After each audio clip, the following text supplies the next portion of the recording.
Welcome to Rajasthan GK training. दोस्तों स्वागत है आप सभी एनिमल अटेंडेंट पशु परिचर भर्ती परीक्षा 2023-24 की तैयारी करने वाले सभी अभ्यर्थियों का राजस्थान जीके ट्रेनिंग के इस यूट्यूब चैनल पर।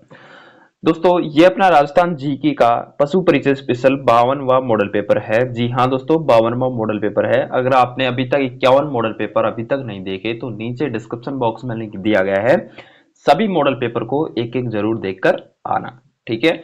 तो चलिए बिना किसी विलंब के आज के इस मॉडल पेपर की शुरुआत करते हैं। बस आपसे एक छोटी सी रिक्वेस्ट है कि इस मॉडल पेपर को शुरू से लेकर के अंत तक जरूर देखना। 40 प्रश्न है इस मॉडल पेपर में, ठीक है। एक पेन कॉपी लेकर बैठ जाइए, जितने प्रश्न आते हैं उनको एक तरफ लिखिए और जो नहीं आते हैं उनको एक तरफ लिखिए और उनको बार बार उसका रिवीजन कीजिए, ठीक है। और याद रहिए दोस्तों, थ्योरी को बार बार रिवीजन करते रहिए, यही सफलता की ओर आपको लेकर जाएगा, ठीक है। प्रश्न केवल प्रैक्टिस हेतु बनाए गए हैं। अगर आप बिना थ्योरी पढ़े ही इन प्रश्नों को हल करने का प्रयास करोगे तो आपको कहीं ना कहीं नुकसान होगा, ठीक है। अगर आप थ्योरी पढ़ रखे हो, राजस्थान जीके को बिल्कुल कंठस्थ है आपके, मतलब कि ठीक ठाक पढ़ रखे हो, तो आप इस वीडियो के माध्यम से अपना स्कोर चेक कर सकते हो कि हाँ हम कितने पानी में हैं, ठीक है। तो चलिए बिना किसी विलंब के शुरू करते हैं। पहला प्रश्न आपकी स्क्रीन के सामने है कि निम्न में से किस स्थल पर इंदिरा गांधी नहर परियोजना से पेयजल नहीं पहुंचाया जाता। मतलब कि आईजीएनपी इंदिरा गांधी नहर परियोजना से पीने का पानी नहीं पहुंचाया जाता। कहां पे नहीं पहुंचाया जाता? बीकानेर में पहुंचाया जाता है, जोधपुर में पहुंचाया जाता है, बाड़मेर में पहुंचाया जाता है, लेकिन पाली में नहीं पहुंचाया जाता, ठीक है।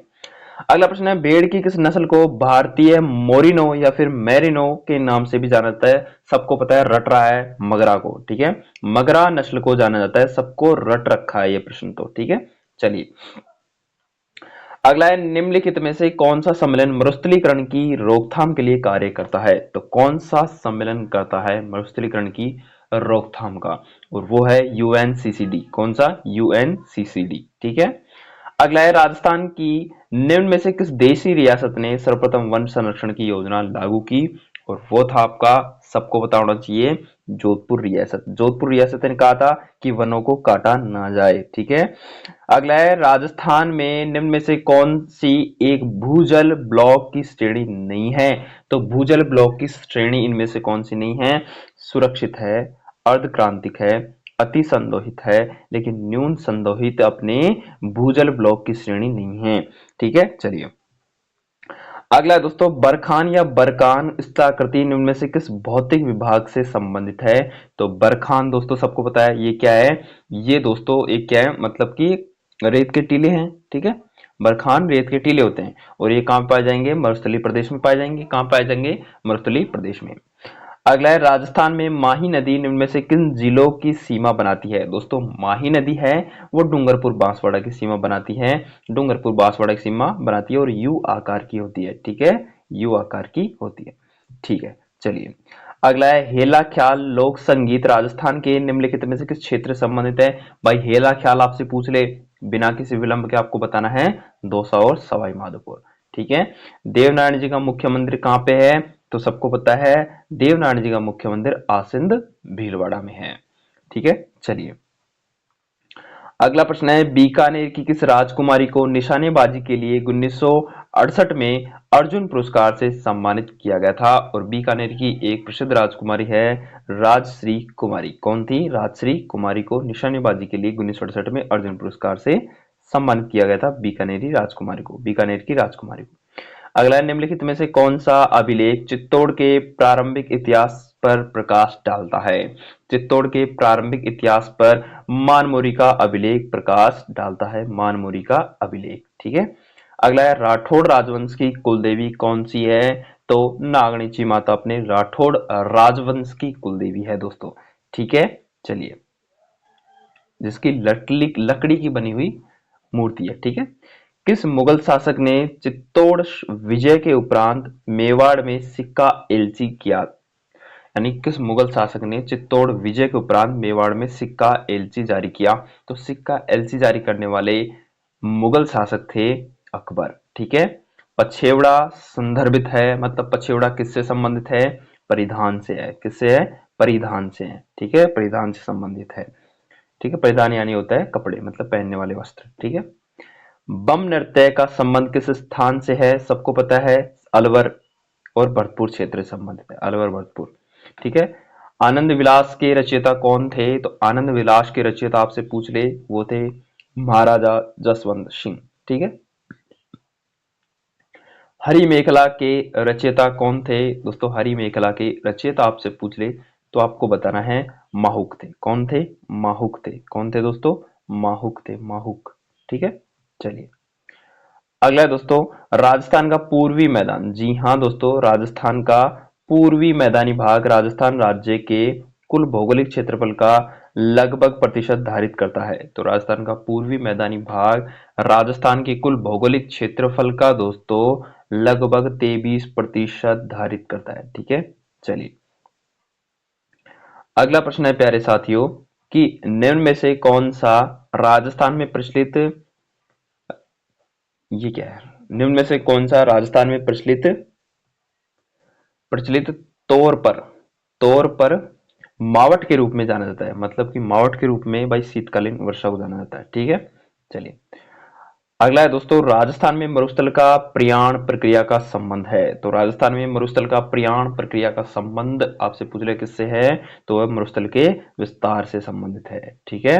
अगला है, निम्न में से निम्न में से कौन सा केंद्र जिप्सम का बाड़मेर स्थित उत्पादक केंद्र नहीं है? तो कौन सा केंद्र है जो जिप्सम का केंद्र नहीं है, जिप्सम उत्पादन केंद्र नहीं है? देख, कुर्ला है, कुर्ला बाड़मेर है, शोकर बाड़मेर है, पार की धानी बाड़मेर है, लेकिन खुटानी खुटानी या खुटाटी ये अपने बाड़मेर से संबंधित नहीं है।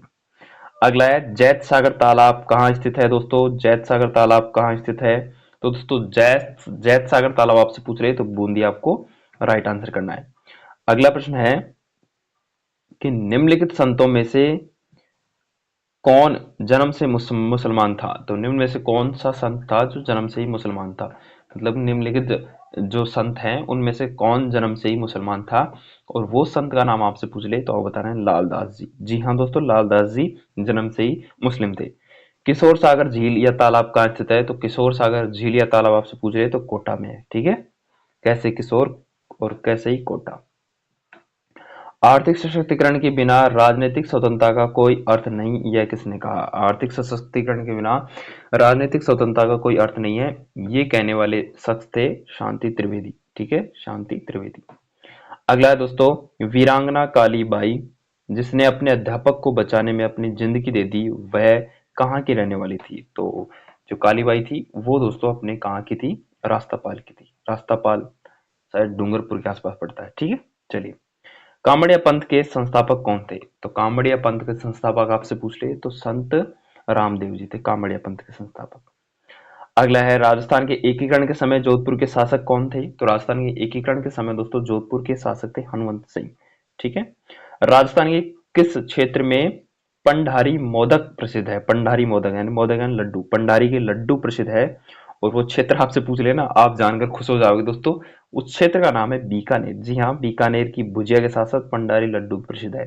1857 ईस्वी के विप्लव के समय राजपूताना रेजिडेंसी में एजेंट टू गवर्नर मतलब एजीजी कौन था? तो 1857 के विप्लव के दौरान एजीजी थे Patrick Lawrence, George Patrick Lawrence. ठीक है, पूरा नाम इनका जॉर्ज पैट्रिक लॉरेंस।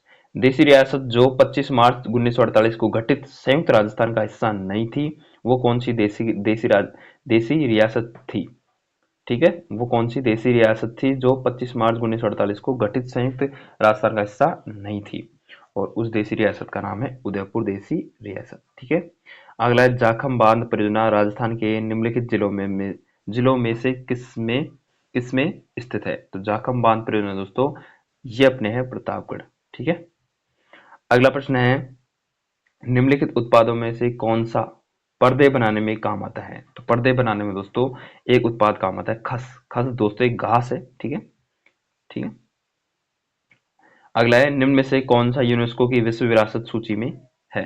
दोस्तों खस एक घास भी है जिसका इस्तेमाल पर्दे बनाने के साथ साथ अपने इत्र बनाने में काम आता है। इत्र मतलब सेंट बनाने में काम आता है। तो विश्व विरासत सूची में शामिल है कौन कौन है दोस्तों इनमें से विश्व विरासत सूची में शामिल? तो इनमें से तो एक ही है, केवलादेव राष्ट्रीय उद्यान। ठीक है। अगला है, राष्ट्रीय राजमार्ग 44 राजस्थान के किस जिले से निकलता है? तो 44 दोस्तों अपने धौलपुर जिले से निकलता है। पहाड़ी मृदा राजस्थान में पाई जाती है, तो पहाड़ी मृदा जहाँ पे पहाड़ होंगे और वह उदयपुर व कोटा में। ठीक है। अगला है, चंबल नदी राजस्थान में निम्न में से किस जिले में सीमा बनाती है, किस जिले की सीमा बनाती है चंबल नदी? तो चंबल नदी आपसे पूछ रहे किस जिले की सीमा बनाती है, तो आप बताना है कोटा और सवाई माधोपुर की। ठीक है। लूनी बेसिन को और किस नाम से जाना जाता है? लूनी बेसिन को दोस्तों आपसे पूछ लिया किस नाम से जाना जाता है, तो गोडवाड़। ठीक है, गोडवाड़ के नाम से जानते हैं। अगला है राजस्थान में टांका और खडीन के प्रकार हैं। तो राजस्थान में टांका और खडीन के प्रकार आपसे पूछ ले कौन से हैं, तो मैं आपको बता दूं ये अपने परंपरागत जल संरक्षण की तकनीकी हैं। ठीक है। अगला है दोस्तों, और अगला अंतिम प्रश्न है कि निम्न में से किस जिले में राजस्थान की XXV पशुगणना यानी कि 20वीं पशुगणना 2017 के अनुसार सर्वाधिक पशुधन संख्या है? तो सर्वाधिक पशुधन संख्या तो सबसे ज्यादा तो अपने कौन सी की थी, सबसे ज्यादा बाड़मेर में थी पशु। ठीक है, और वो भी थी बकरी। ठीक है, तो ये थे 40 इंपॉर्टेंट प्रश्न। देखते हैं कितने प्रश्न आपके सही होते हैं। ठीक है, चैनल को सब्सक्राइब मत करना, कोई दिक्कत वाली बात नहीं है, लेकिन अपने दोस्तों में शेयर जरूर करना ताकि पता चल सके जी हाँ Rajasthan model paper, authentic model paper solve कराए जा रहे हैं। थैंक यू, धन्यवाद।